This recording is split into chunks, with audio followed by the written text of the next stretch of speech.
Yogaha Karmasu Kaushalam.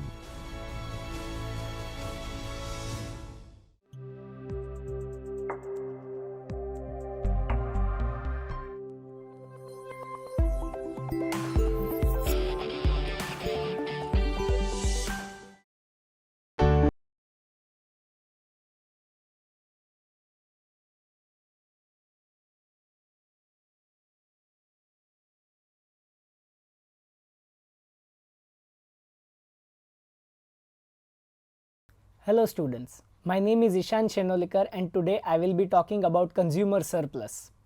Let us understand consumer surplus in detail. So consumer surplus in its most basic sense is defined as the willingness to pay minus the price that the consumer pays. Here we are going to understand what do you mean when we say willingness to pay and when we compare it with the price. So basically when a consumer goes to the market, there is a price that is charged to the consumer. Against that, the consumer values a particular good or service to a certain extent. As the consumer values that good or service to a certain extent, he or she is ready to pay a certain price for that. Against that, when they go to the market and observe that a certain price is charged, it could be lower than the willingness to pay that they hold. Thus, what happens is, if the consumer is valuing the good much higher than what price they are actually paying, we say there is a generation or gain in consumer surplus. So this is a very important concept in microeconomics and welfare economics because it helps us to analyze and assess how much does a consumer value a given good or service. Once we understand how much a consumer values a good or service, a lot of policy decisions can be undertaken. So the main objectives of this study are as follows. We understand the meaning of consumer surplus. We grasp the concept of willingness to pay in detail. We learn how to use demand curve to derive consumer surplus, and we understand what consumer surplus actually measures. So looking at these objectives, ultimately what we are going to understand is the entire concept of consumer surplus and why would it be so important for economists or generally anyone who is studying economics. Tomorrow, if you are making a policy or if you are recommending towards some policy variables, consumer surplus, particularly in demand theory or consumer theory, is a very important aspect. As we saw, it is nothing but a difference between the willingness to pay and the price that the consumer actually pays. It gives us the value that the consumer has for a given good and service. Thus, accordingly, the price mechanisms can be set and a price can be set which maximizes the consumer surplus in the market. The next topic that we will have, the meaning of consumer surplus in detail. So if we look at the historical aspect of consumer surplus, it was initially introduced by a person called Dupuit in 1844 and it was redefined by Marshall. Alfred Marshall is the most important economist who gave the concept of consumer surplus in much technicality and in much detail. So when Marshall gave the concept, it was merely looked at as a welfare mechanism or a concept under welfare economics. So the main idea during that time was to understand how the value to the consumer can be enhanced.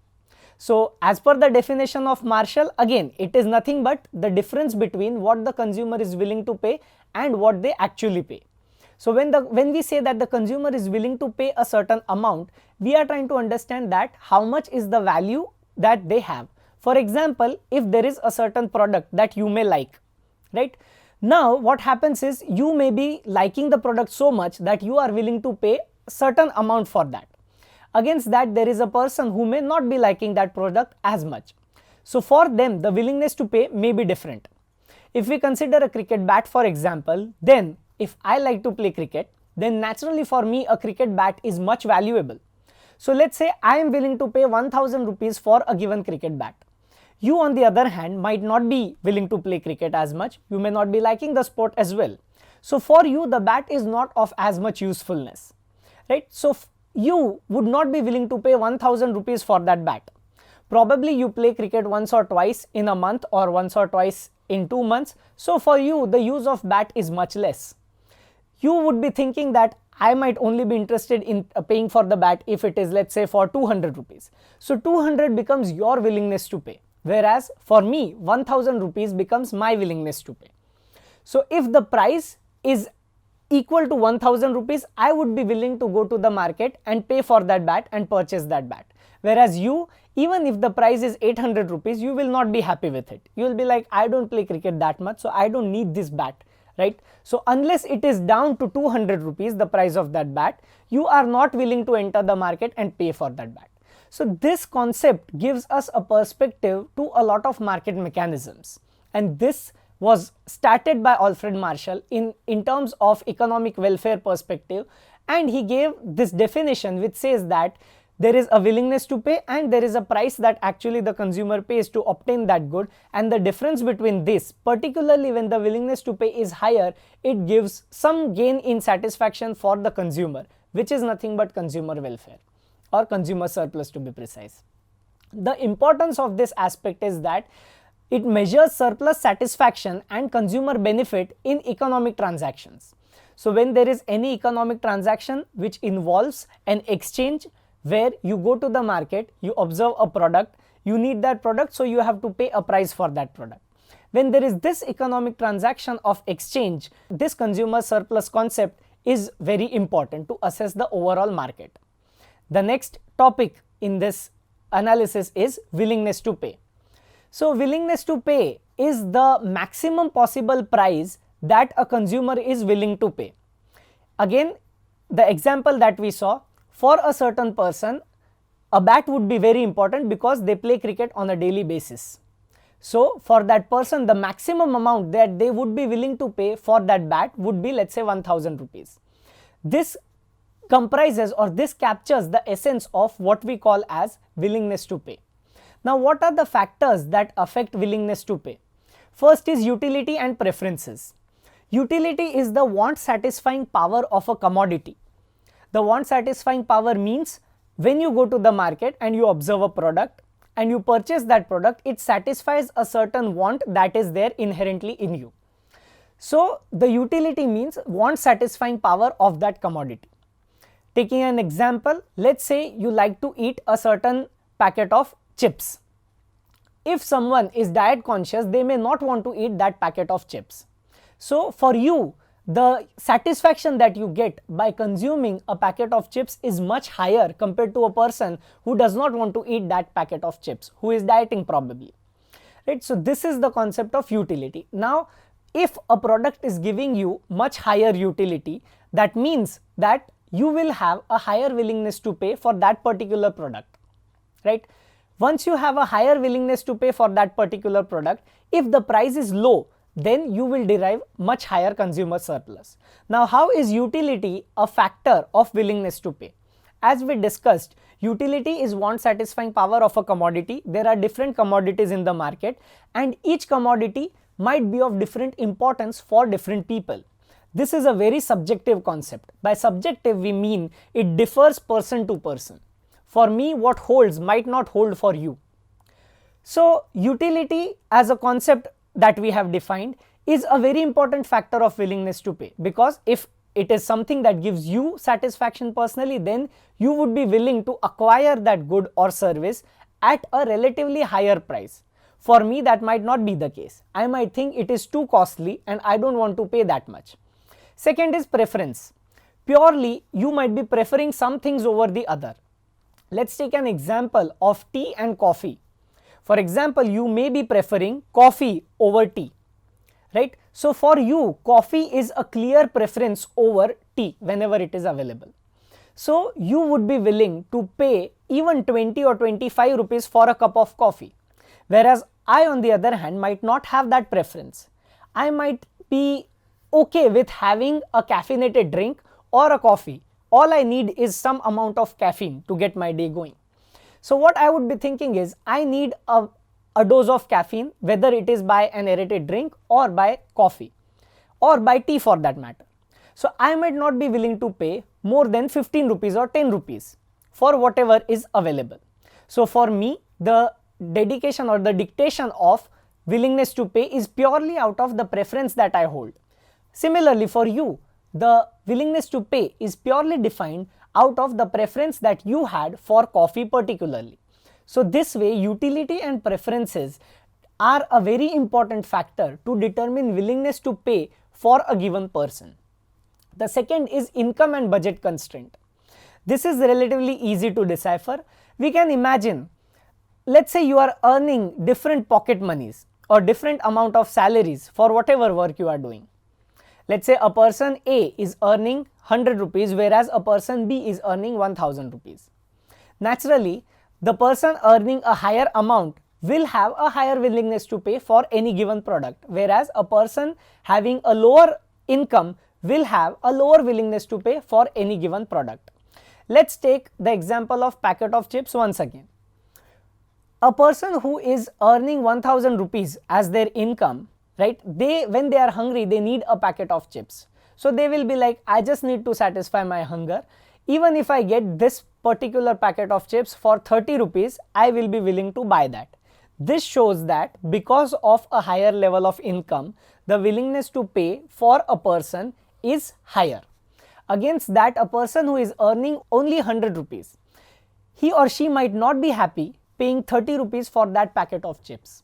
What they will say is, this packet of chips is equal to 10 rupees, let's say. If it goes to 15 rupees, I'll be happy to buy that to satisfy my hunger. But if it goes beyond 15 rupees, I will not buy this packet of chips. So here, because of a lower income of 100 rupees as we saw, the willingness to pay for that person with a lower income is lower as compared to a person with higher income. Second is budget constraint, which is closely related to the income. The budget constraint is the maximum amount that you can spend on a set of goods and services. Naturally, if the maximum amount that you are allowed to spend on a set of goods and services is higher, then you will have a higher willingness to pay. Suppose by some reason you are constrained to a lower amount that you can spend. Even if, let's take an example where even if the income of two people is 1000 rupees, but one person is constrained where he or she can only spend 500 rupees, whereas other person is constrained where he or she can spend up to 800 rupees. Right? So in this case, the constraint allows or dictates the willingness to pay of that person. A person who is able to spend only 500 rupees will have a certain willingness to pay. For any good X, let's say, they would only be willing to pay 100 rupees at the maximum. Whereas a person who is allowed to spend 800 rupees, who is not constrained by the income so much, they will be willing to pay, let's say, 150 for that particular good X. So here, the budget constraints or any sort of constraints that put a limit on your budget are dictating the willingness to pay for that person. Next is availability of substitutes. So if we go back to the example of tea and coffee, suppose tea and coffee are just substitutes for me. In the morning when I get up, I just need to drink something caffeinated, right, to get my day going. I prefer either coffee or a tea. So here tea and coffee are substitutes for me. Now suppose the price of coffee goes up by a great amount. What happens is my willingness to pay for the coffee will not go up. My willingness to pay for coffee is limited to a certain extent. Let's say my willingness to pay for this drink in the morning is 10 rupees, right? So if today I am getting one coffee for 10 rupees and one tea for 10 rupees again, I might be preferring coffee for the day. Tomorrow if the price of coffee goes to 20 rupees, but the price of tea is 10 rupees as it was, now I might not consume coffee because my willingness to pay is only equal to 10. At this point, for me personally, there is a substitute available in the form of tea. Against coffee, a substitute is available in the form of tea. So what I will do is, instead of going for coffee, I will pay 10 rupees and get a cup of tea for myself. So here, availability of substitute is dictating the willingness to pay for a given person. If we take a contrary example, then in some cases, let's say the substitutes are not available and you just need to have a particular product. Then in that case, what you are going to do is you are going to have a relatively higher willingness to pay. For example, if I am addicted to coffee, then I might be willing to pay a higher amount in order to get that cup of coffee, because I know if I do not get that cup of coffee, or if I do not have a higher willingness to pay, I will not get that cup of coffee and there is no other thing that is available to me as a substitute of coffee. So here substitutes or availability of substitutes is defining the willingness to pay for a given person. Next is perceived value. So what do we understand by perceived value? Perceived value, if we broadly categorize, then it is nothing but the brand value of a certain product. For example, a particular cricketer might be advertising for a particular brand. Because you like that particular cricketer, you are willing to pay a higher amount in order to acquire any product of that particular brand. Whereas if that cricketer was not advertising for this brand, then you might not care. No matter what the price is, you have a limited budget, that is you have a specified limit, that is you want to pay 1000 rupees, let's say, for this pair of shoes.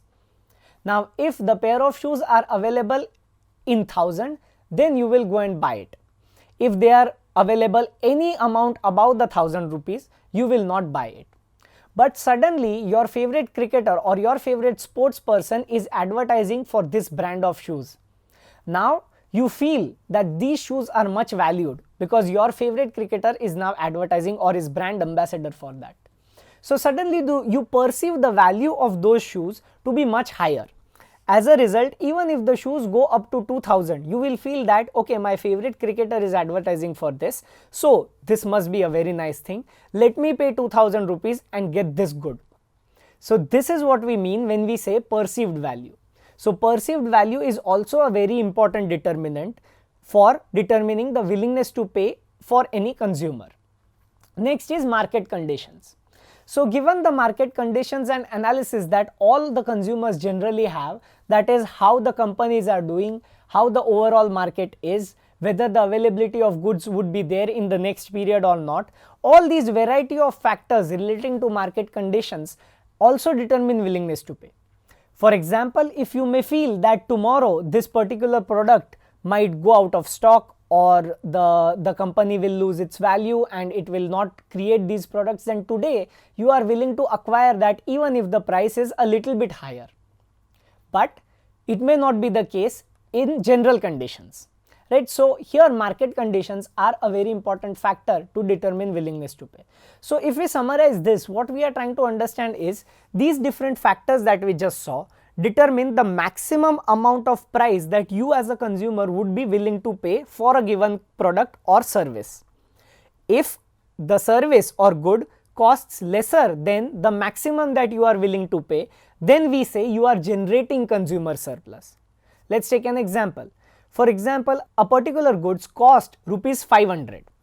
Your willingness to pay for, because of any factors that are listed here, is 1000 rupees.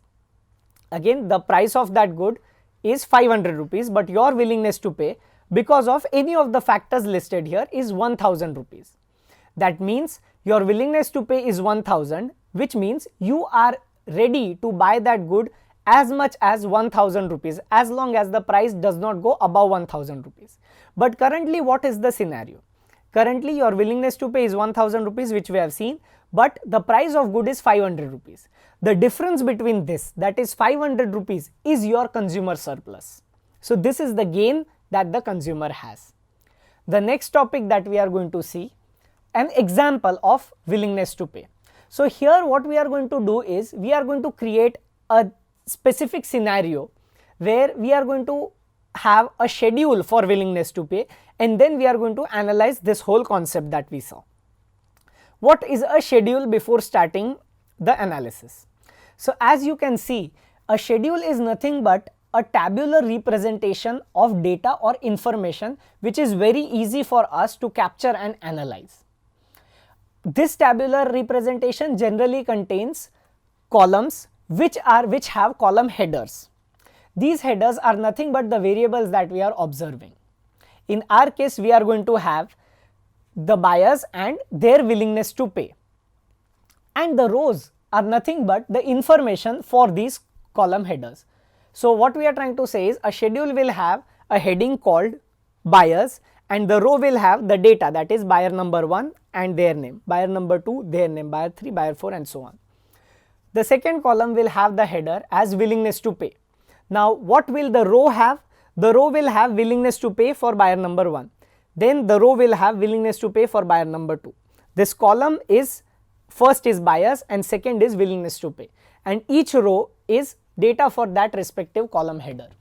So this way we will have a willingness to pay schedule, as you can see. So let's say there is a market for Elvis Presley's album, which is a very pristine album, an original Elvis Presley's album. For some reason, some person does not prefer that album, does not prefer to have that album, and goes out in the market and says, I want to sell this album off. Let's say there are 4 people who are willing to pay, who are Elvis Presley fans. Now when we say that you are a fan of a certain artist, it does not mean that 4 of them, or let's say all of you, like that artist by the same level.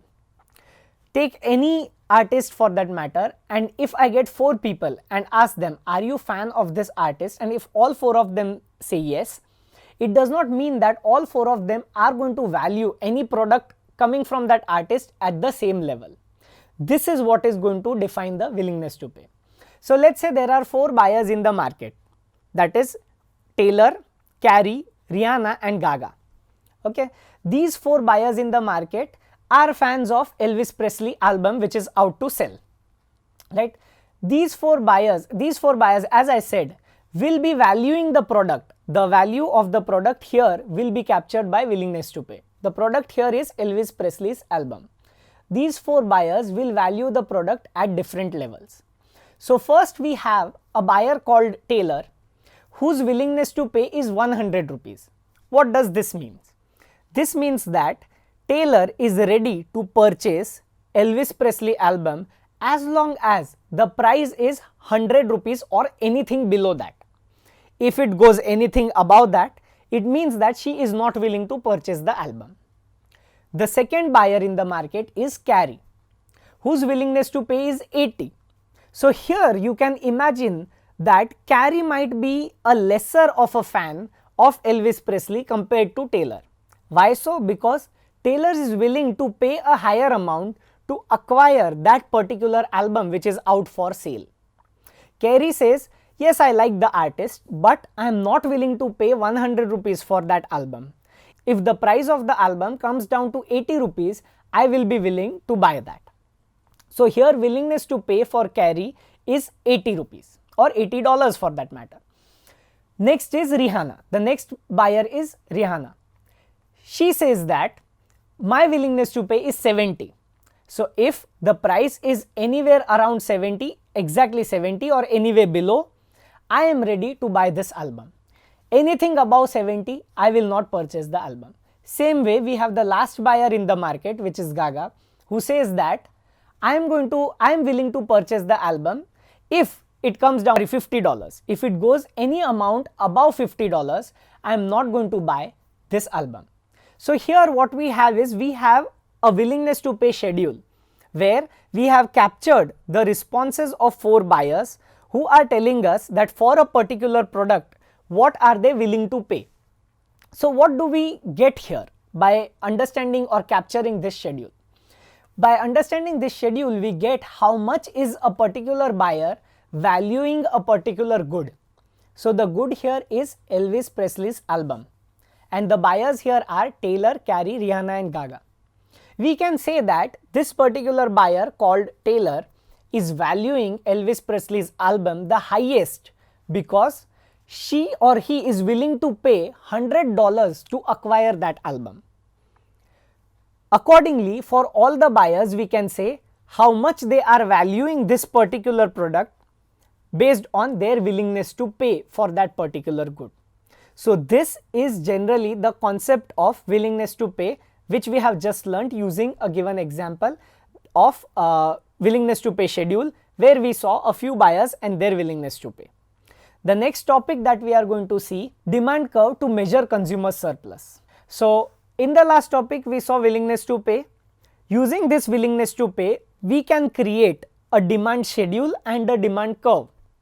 And using this demand curve, we can capture or exactly measure the concept of consumer surplus.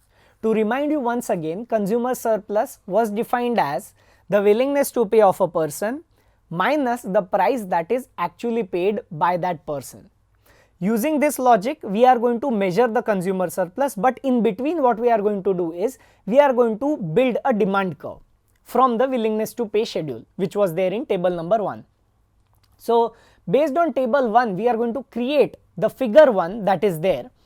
So here what we are going to do is we are going to create a demand curve and use that to measure consumer surplus. So first we will have demand schedule. So what is a demand schedule?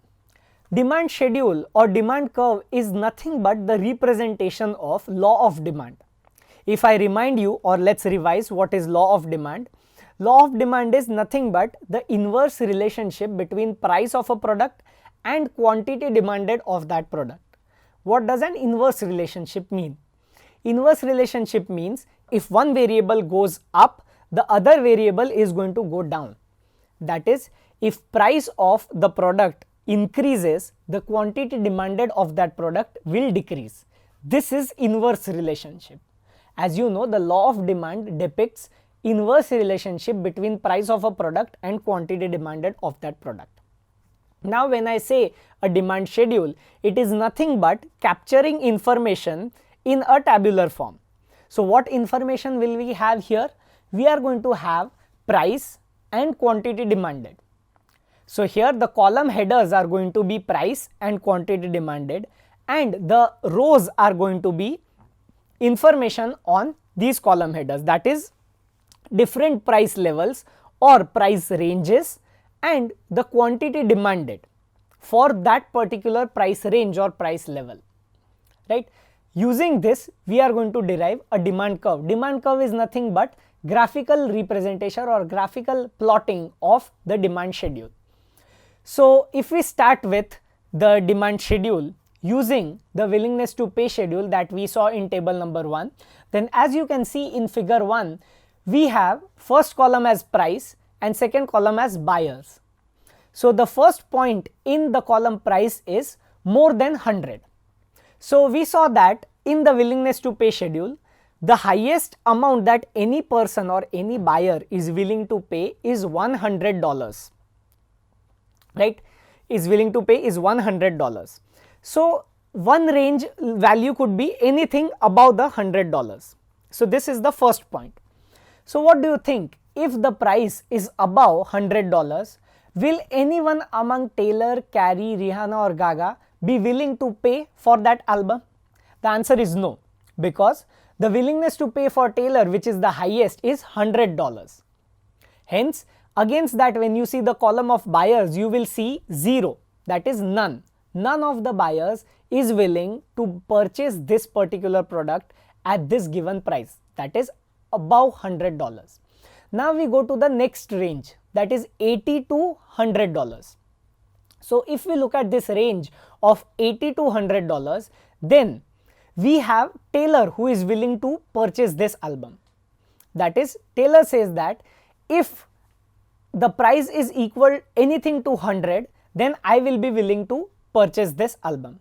So you can imagine that if the price is between 100 and anything 80, anything equal to $80, Taylor will be the person who will say that yes, I want this particular album and I will be willing to pay the money. Same way, if you look at the second range or third range rather, that is 70 to 80. Now when we say 70 to 80, we observe another person entering the market, right. If we go back a step and we see the price range of 100 more than 100, then none of the buyers were entering the market. So blue highlighted line on the y-axis itself, which if you draw it down, you will see it is equal to 0. It shows that there is 0 quantity demanded at that particular price.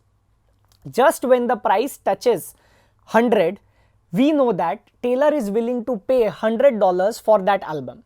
So a horizontal line is drawn which is equal to the quantity equal to 1. So if you draw this, if you pull this line downwards, you will reach the point of 1. This shows that the quantity equal to 1 or buyer, the first buyer is entering the market and willing to pay as much as $100 in order to buy this. Now till how long will this buyer stay in the market? This buyer will stay in the market alone as long as the price falls down till 80. As soon as the price comes down to 80, you see another buyer entering the market. So at the point of 80, you again pull the line horizontally equivalent to the point of 2 on the x-axis. The x-axis again represents to you the quantity of albums, that is quantity demanded. So here when we say the quantity demanded is equal to 2, it means that 2 people are in the market who want to purchase the good or service, in this case the album precisely. So similarly, if we have different price ranges such as above than $100, more than $100, 80 to 100, 70 to 80, 50 to 70 and below 50, we can plot a demand curve where we can say different buyers are entering the market at different level of price. If we analyze the entire demand curve, we can say that when the price is above 100, none of the buyers are entering the market. No one's willingness to pay is more than 100. As soon as the price falls to $100, Taylor enters the market and says he or she wants to buy the product, that is the album. When the price falls further, now as the price has come down to 80, there is Taylor and there is Carey. 2 people are there in the market who are ready to buy this album. Furthermore, as the price falls to 70, Rihanna enters the market and there are 3 buyers in the market. Finally, when the price falls to 50, Gaga enters the market and the total number of buyers in the market are equal to 4. And you draw a horizontal line all the way up to 4 because we are assuming that there are only 4 buyers in this market. So this way you can use willingness to pay schedule in order to derive a demand schedule and draw a demand curve. So here we have a step-like demand curve because we are assuming a very limited number of buyers. If we assume many number of buyers, then the demand curve will be a smooth straight line, which we have seen traditionally. The next topic that we are going to see is exact measurement of consumer surplus. So as you know, consumer surplus is nothing but willingness to pay minus the price that actually exists in the market. So this is relatively simple. Let's take an example of the price being equal to 90 rupees for instance. If the price is equal to 90, that means there is only one person who will be able to buy this album, that is Taylor, because his or her willingness to pay is $100, right? Now when the price is equal to 90 and the willingness to pay is equal to 100, the difference is 10. So the difference is nothing but consumer surplus. In this graph, in this figure 2, as you can see, panel A tells you that the price is equal to 80 rupees. At 80 rupees, there is only one person in the market, that is Taylor, who is willing to pay $100. Now, price is $80 and the willingness to pay is 100. The shaded area equal to 20 is the consumer surplus which is attained only by Taylor at this point. If you look at panel B, then we are seeing a drop in price. How much is the drop in price? The drop in price is from 80 to 70. Now, when the price is equal to 70, what is happening is Taylor is already in the market because he or she is willing to pay $100. But another person is entering the market, that is Carey. So Carey will also say that okay, the price is within my range, which is below the willingness to pay, so I will purchase this album. So you see the shaded area in panel B has extended downwards where there is some gain in the consumer surplus of Taylor who was already existing in the market, and there is an additional gain in the consumer surplus representing the gain of Carey who has entered the market now because of a fall in price. So this is how demand curve will help us to measure consumer surplus particularly. If you still go downstairs and reduce the price, you will see new buyers coming into the market and the shaded area being extended, explaining to us that the consumer surplus is increasing. The next topic that we are going to see is how a lower price raises a consumer surplus. So we have already talked about this, that the step-like demand curve was only derived because we had restricted ourselves to 4 buyers in the market. If the number of buyers are much more, then the demand curve will be as given in figure 3. that is a straight line. Again, it is downward sloping because of the inverse relationship. Now in panel A, if you observe, they have given us the price to be equal to P, right, and the willingness to pay for a certain consumer to be equal to A.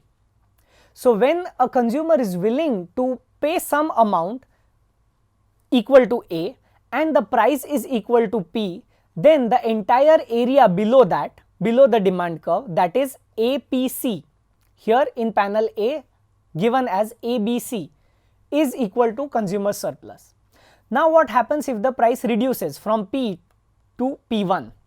So as you can see, at the price of P1, the consumer surplus is ABC, the triangular shaded area in panel A. Now as the price reduces to P2, the consumer surplus is going to increase as new buyers come into the market. As the willingness to pay for the other buyers is now surpassed by the lower price and they have some gain, they are able to purchase the product. So in panel B, you can see that the price reduces from P1 to P2. As a result, the shaded area under the demand curve increases from ABC to ADF. In this case, BCED is the rectangle which shows increase in consumer surplus of the existing buyers, which were there also in panel number A. Whereas the small triangle CEF tells us the increase in consumer surplus because of new buyers who have come into the market. So naturally you can imagine that if the willingness to pay for you was, let's say, 100 rupees and the price was 80. So here you were having 20 units of consumer surplus. Now if the price decreases to 60, there is another gain in consumer surplus for you by the amount of 20. Whereas for another person whose willingness to pay was 70, he or she was not able to purchase the product when the price was 80, so there was no gain for them. But now when the price is equal to 60, there is a consumer surplus for them as well, which is equal to 10, right? So the total surplus is nothing but the overall gain in the market, the gain that you got and the gain that new consumers got, right? So as you can see from the demand curve, it is the area below the demand curve as shaded by these three different colors and shown by a decreased price. So here we have seen that a reduction in price leads to an increase in consumer surplus. The next topic that we are going to see, which is the last topic of this analysis, is what actually does this consumer surplus measure and why is it so important? So consumer surplus, as we have seen, it gives us an indication of how much a consumer is valuing a particular good or service. It helps us to evaluate market outcomes and economic well-being, because if there are many people who are able to acquire a product at a price for which they are willing to pay a much higher amount, right? If they are able to acquire a product for a price which they are willing to pay a much higher amount, then we say there is a higher well-being for them.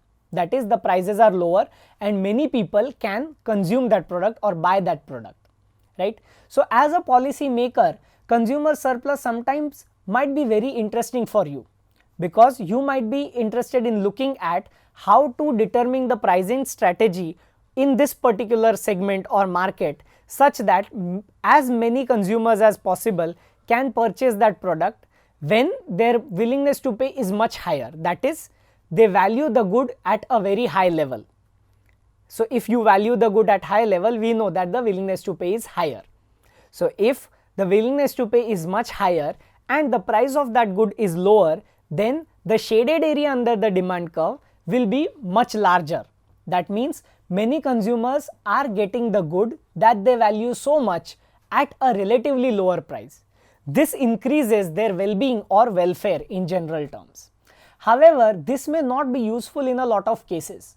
For example, if we look at drug consumption, then a particular drug addict might feel that making the drugs cheaper will increase his or her well-being. However, in terms of policy outcomes and overall well-being, this is not a good step.